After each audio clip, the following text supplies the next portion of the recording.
Tu penses que les animés de romance, c'est toujours les mêmes clichés? Détrompe-toi, 2025 débarque avec des histoires d'amour qui vont te retourner le cœur, te faire rire, pleurer et surtout te donner envie de binge-watcher tout ça en une nuit. Aujourd'hui sur Otaku Labi, on va voir les 10 animés de romance les mieux notés 2025 et crois-moi, certains méritent une place directe dans ton top perso. Je compte sur toi mon héros, mets un like à cette vidéo. Oui, je te parle à toi, je sais que tu scrolles en douce sans rien cliquer, mais là, c'est différent. C'est l'amour, c'est la romance, c'est notre moment. Allez, juste un petit like s'il te plaît. Numéro 10. My Happy Marriage, saison 2, tu crois que les mariages arrangés, c'est forcément une tragédie? Détrompe-toi.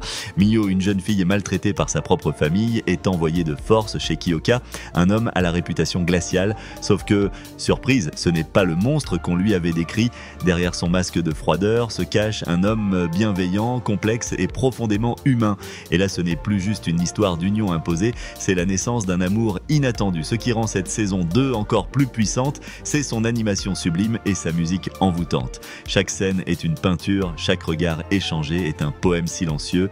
Un seul conseil, regarde cet animé au calme, casque sur les oreilles et laisse-toi porter.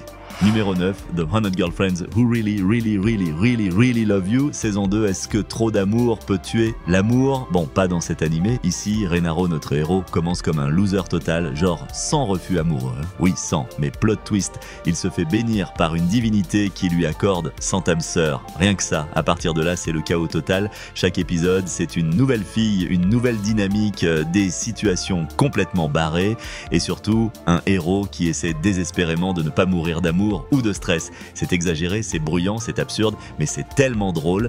Et si t'as un petit fantasme d'avoir un harem à la maison, allez, avoue, c'est exactement l'animé qu'il te faut. En plus, cette saison 2 pousse encore plus loin les limites de la comédie romantique jusqu'à l'absurde.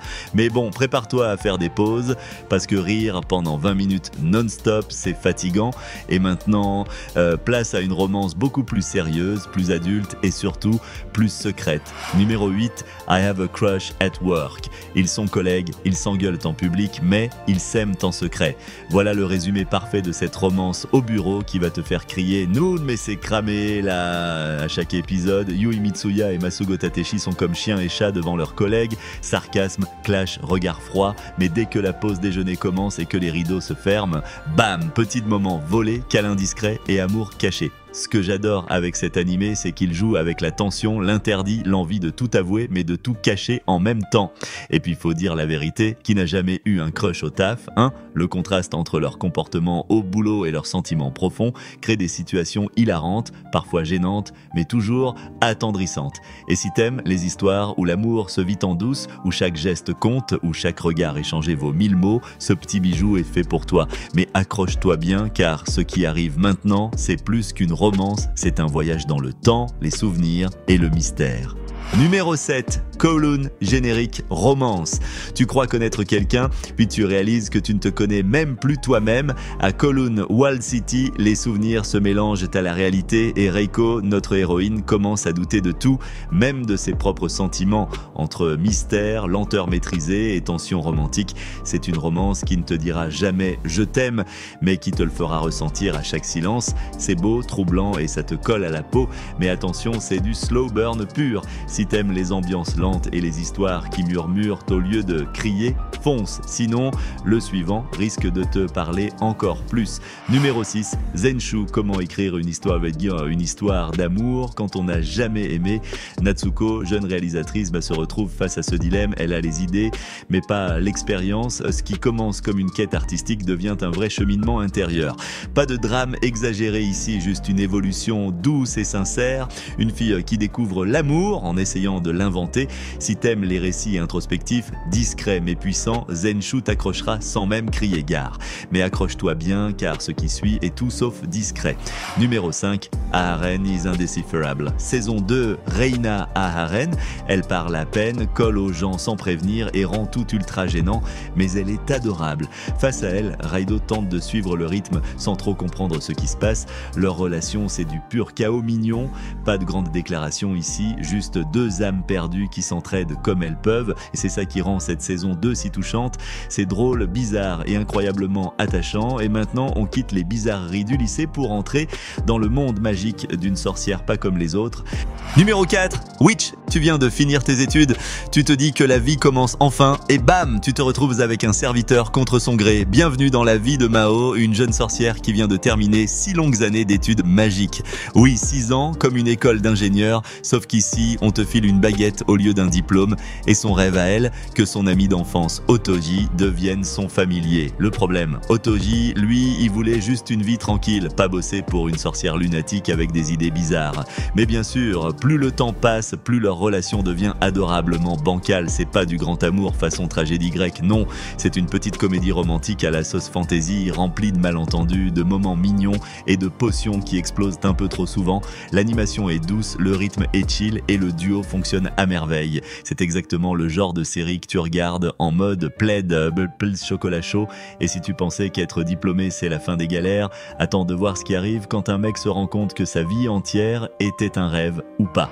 Numéro 3, Welcome to Japan, Mrs. Elf. Tu sais ce moment où tu rêves d'un autre monde, d'une vie d'aventure avec une elfe badass et puis tu te réveilles dans ton lit. Eh bien Kazuhiro Kitas, lui, il a passé toute sa vie à faire ça, sauf qu'il pensait juste qu'il rêvait alors qu'en fait c'était la vraie vie. Oui, vraiment, ce gars, son hobby principal, c'était dormir. Dormir pour voyager avec Mirabelle, une elfe un peu tsundere, un peu sarcastique, et beaucoup trop cool pour lui. Mais après un événement tragique, bon, spoiler, il meurt, il découvre que ses rêves étaient des souvenirs d'une autre réalité. Et cette réalité, c'est le Japon. Mais pas le Japon qu'on connaît. Un Japon fantasy avec magie, artefacts et amour. C'est un reverse isekai ultra original, rempli de moments tendres, de réflexions sur la vie et de romances décalées. Mais surtout, c'est une série qui te donne envie de croire en tes rêves au sens littéral du terme. Et soyons honnêtes, qui n'a jamais voulu se réveiller à côté d'une elfe qui te regarde de travers en disant « T'as encore ronflé, bâcard ?» Mais bref, maintenant que tu as rêvé d'amour magique, réveille-toi car ce qui arrive est bien réel, une romance ultra douce, réaliste et faite pour les introvertis parmi nous. Numéro 2, Honey Lemon Soda si t'as déjà été timide au point de pas oser dire bonjour, cet animé c'est littéralement ton miroir. Uka Ishimori, une fille ultra réservée, entre au lycée avec l'envie de changer, de sortir de sa coquille, de devenir peut-être un peu plus elle-même et là elle tombe sur lui, Kaimura, surnommé Lemon Soda Boy. Oui, c'est bizarre, bien, mais tu vas vite comprendre. Kai, c'est le genre de mec cool sans effort, avec une aura solaire. Et Uka, elle panique rien qu'à l'idée de croiser son regard. Et pourtant, à force de petits moments, de maladresse touchante et d'encouragement silencieux, un lien va se créer. Honey Lemon Soda, c'est une romance douce, rafraîchissante, mais surtout inspirante. Ça parle de sortir de sa zone de confort, d'affronter ses insécurités et d'apprendre à s'aimer pour mieux aimer l'autre. C'est clairement un animé fait pour tous ceux qui ont déjà eu le cœur qui bat trop fort, mais les mots coincés dans la gorge. Et maintenant, il est temps d'affronter la question la plus vieille de l'humanité, celle qui a hanté les philosophes, les élèves de terminale et toi à 3h du mat en scrollant TikTok. Numéro 1, Can a Boy Girl Friendship Survive? Tu l'as déjà vécu, à vous, tes potes avec quelqu'un, vous rigolez tout le temps, vous vous comprenez et un jour, bam, quelqu'un débarque dans sa vie et là, tu te poses la question que tout le monde se pose depuis la nuit des temps. Est-ce qu'un mec et une fille peuvent vraiment être juste amis? C'est exactement ce que vit Imari Inuzuka et Yun Natsume, deux amis de longue date. Mais voilà, un jour, une nouvelle arrive et montre clairement qu'elle est intéressée. Et c'est là que tout se complique. Regard qui dure trop longtemps, gêne silencieuse, jalousie masquée et surtout cette incapacité à admettre ce qu'ils ressentent vraiment. Ce n'est pas juste une romance classique, c'est une analyse fine, drôle et parfois douloureuse de ce qu'on ressent quand l'amitié flirte dangereusement avec l'amour. Ce genre d'anime te fait sourire tout du long, mais aussi te remettre en question sur toutes tes amitiés mixtes, parce que peut-être qu'il y a quelque chose, non, peut-être que t'as juste jamais osé y penser. Une chose est sûre, chaque épisode te rapproche de cette vérité inconfortable, et chaque dialogue te fera te dire « Ouch, j'ai vécu ça ». Voilà, c'était le top 10 des animés de romance les mieux notés de 2025. Il y a de tout, du doux, du drôle, du chelou, du magique, du gênant, du profond, mais au final, une seule constante, l'amour sous toutes ses formes. Alors maintenant, c'est ton tour. Lequel t'a le plus fait battre le cœur? Lequel tu vas binge-watcher ce soir?